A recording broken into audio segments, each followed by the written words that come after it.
What's good, YouTube? It's your boy, Blue Man. I'm coming back at y'all boys with another reaction video. Now, for this reaction video, we got how good was Tim Duncan actually?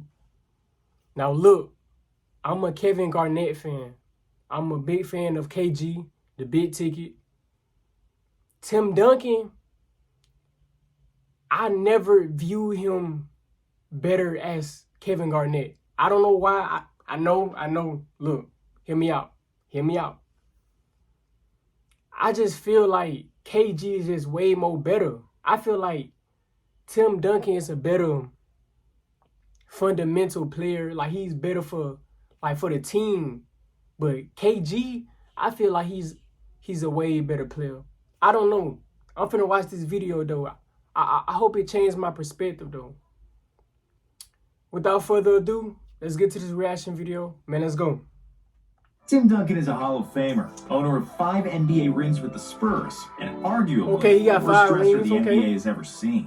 But he nearly had a quadruple-double in a game. His response was, "That's cool." Duncan was the most quiet, unassuming, and yet one of the best players to ever play. How much rings KG got? Was he really that successful because of the Spurs, or were the Spurs that good because of him? Bro, I feel like the Spurs were just good, From bro. swimming to basketball.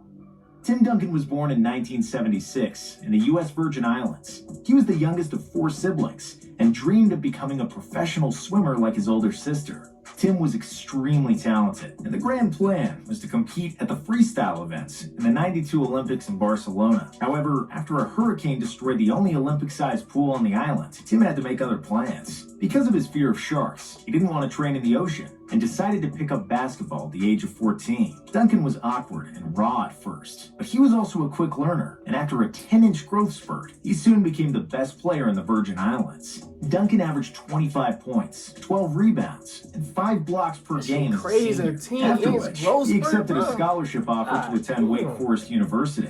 4 years at Wake Forest, after a promise to his mother. Duncan wasn't even supposed to be playing in his freshman year at Wake Forest, but after a fellow big man, Mokhtar Ndiaye, violated NCAA rules and eventually transferred to Michigan, Duncan was appointed as a starting center. Offensively, Timmy was still a bit limited at the time, and he averaged just 9.6 points per game. But at the defensive end, he was arguably the best defender in the country already as a freshman, with 9.6 rebounds and 3.8 blocked shots per game. Kevin Garnett is better than his dude, bro. Coachable and curious about the game. Duncan was soaking in basketball knowledge like a sponge. As a sophomore, at 18, but KG is better than him right here. Basketball. He could have easily been a top draft pick as a sophomore or a junior, but because of a promise to his late mother, Duncan decided to stay 4 years in college. Tim's mother passed away from breast cancer just 1 day before his 14th birthday. On her deathbed, he promised her he would finish college and get a degree. In his 4 years at Wake Forest, Duncan averaged 16.5 points, 12.3 rebounds, and an incredible 3.8 blocks per game. Timmy was a 2-time ACC Player of the Year and a 3-time All-American, and a winner of back-to-back ACC titles with Wake in 1995 and 1996, the first the program won since the 1960s. Tim led the Deacons to the NCAA tournament every season, and as a senior in 1997, he won All-National Player of the Year honors and had half the NBA dreaming of landing the first pick. The fate would have it that the Spurs won the draft lottery, and Duncan moved to San Antonio at the age of 21, which would also become his jersey number, now hanging from the rafters in the AT&T Center. Dominating the league. Let's get to the league, man. 4 NBA titles. 4 years of college had paid their dividends when Timmy got to the NBA. He was no ordinary rookie, and Charles Barkley has said it best: "I have seen the future," and he wears number 21. Duncan finished his first season with 21 and 12 and 2.5 blocks. He was named an All-Star, Rookie of the Year, and made the All-NBA first team, which is a feat only he and Larry Bird accomplished in the last 15 years. Rookie years. The Spurs lost in the playoffs to the Jazz, who went to the finals, but they would come back with a vengeance.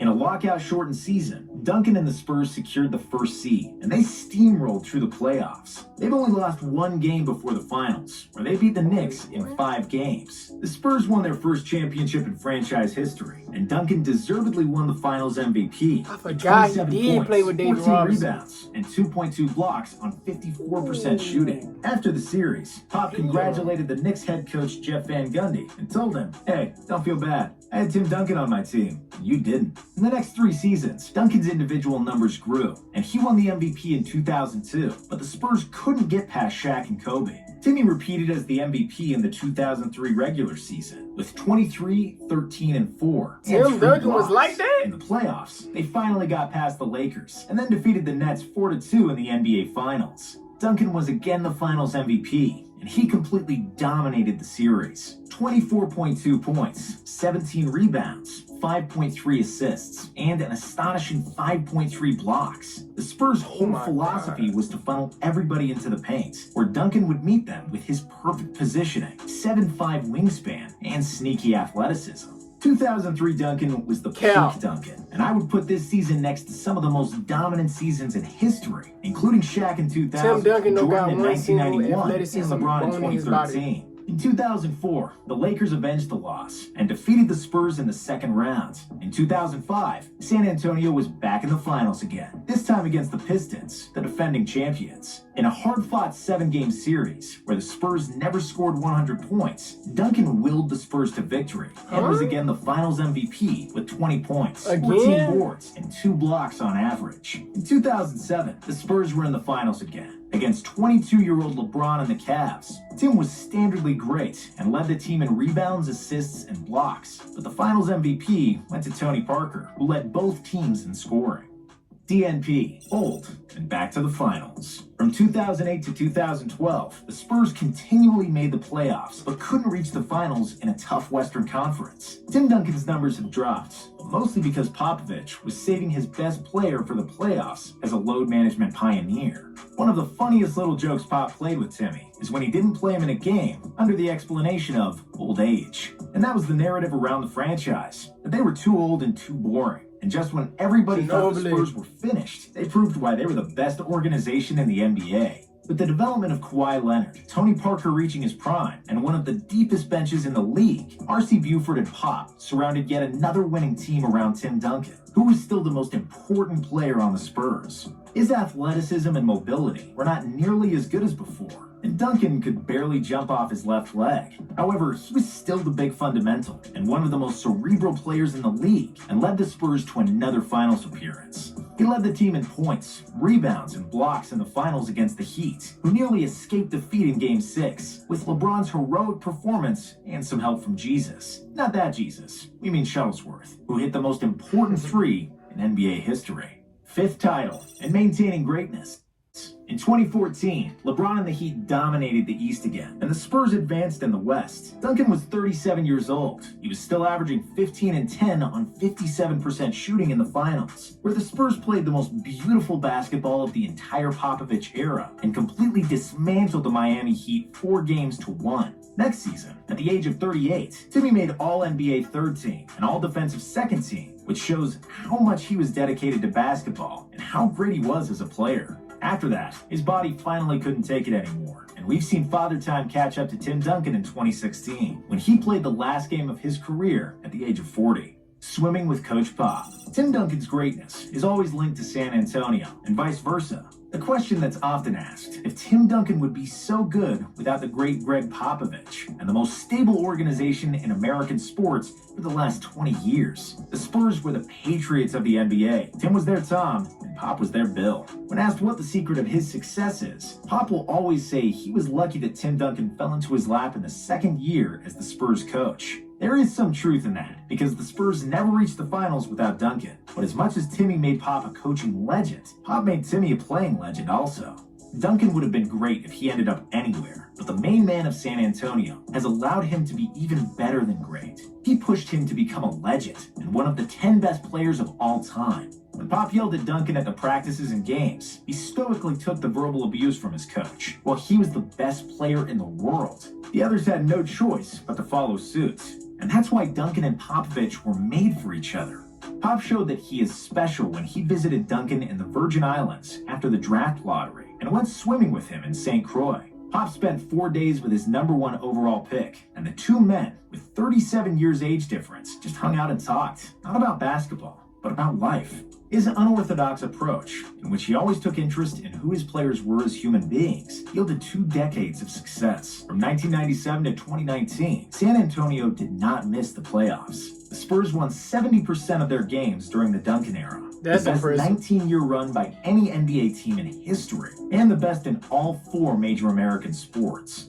Legacy: the most boring superstar and top 10 player ever. Watching Tim Duncan play basketball is very often like watching someone fish. Waiting, boredom, and some more waiting. But in the end, Duncan is usually the man with the fish in his hand. Since the retirement of Michael Jordan, no one has had a more successful career than Tim Duncan. Duncan is the only player in NBA history to be selected on the All-NBA and All-Defense teams during each of his first 13 seasons, 6 more than anyone else in league history. Rare are the players whose continued excellence is so enduring and so common that it goes unnoticed over time, even though we are all aware that it is there. Duncan has quietly dominated the league for years. I ain't know no that. controversy, no insane dunks, no constant media appearances. Even his big games look kind of modest. There was no complete takeover with incredible shooting like Curry or Clay, nor was there what the fans often value most. Sometimes a forced takeover of the game in the last few minutes like Kobe Bryant, Larry Bird, and Michael Jordan. No. Timmy played the same way in almost all situations. Make the right move, pass to an open teammate, make a jump hook, make a bank shot, close out the rebounds, be smarter than your opponent. Nothing in his game was exciting. Duncan had just 835 dunks during his career, which accounts for 1 dunk every other game. I only remember 2 of his baskets in his entire career. A falling shot over Shaq in 2004 that was annulled by Fisher, and a game-tying 3 against Phoenix in 2008. Everything else was a blur of bank shots, hooks, and tip-ins. The man scored 26,000 points in his career. Methodical, constant, at times even sterile and unattractive. But most importantly, he got the job done. When someone loses 20 pounds at the age of 36, and when he changes the way he runs to reduce knee pressure, and then leads his team to 2 more NBA finals, now that's greatness, and shows tremendous passion for the sport. Duncan gave multiple discounts to the Spurs so they could spend on other players. On and off the floor, he almost always did the right thing. Everything was simple and maximally efficient. When Duncan retired, quietly and without a farewell tour, the greatest power forward the NBA has ever seen was gone. And there will never be another one like him. Alright, so this is my thoughts on Tim Duncan. Now, they mentioned how boring he was as a player, and I think that's why I sleep on Tim Duncan, because Tim Duncan was never that player that seemed like he did a lot, but he did do a lot. And Tim Duncan's legacy is obviously better than KG's. So this video taught me that I learned a lot. I didn't know, like, obviously I knew the Spurs was that good, but I didn't know, like, I always thought, like, first of all, I didn't know he played with David Robinson. I didn't know that. I really be forgetting how good the Spurs was.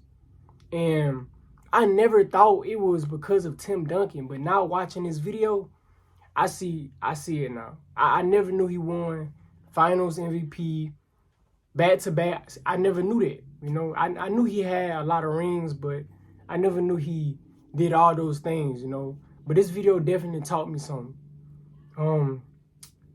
Yeah. But no, I hope y'all boys enjoyed this video. Make sure y'all boys like, share, subscribe. And I'm out, man.